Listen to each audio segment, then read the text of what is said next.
Hello, world. Thanks for stopping by. This is my first time making a weaving rug.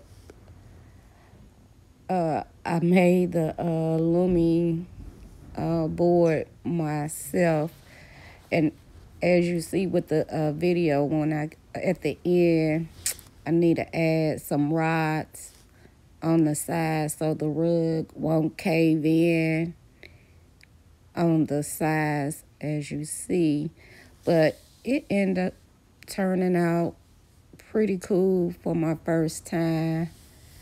And what I did is just recycle some old clothes, cut them into like 1 inch wide, and just strips, and just use some old clothes and sheets to make it. But it's not bad for the first one, but I see a lot of the mistakes that I made. So I guess thanks for watching. Don't forget to subscribe.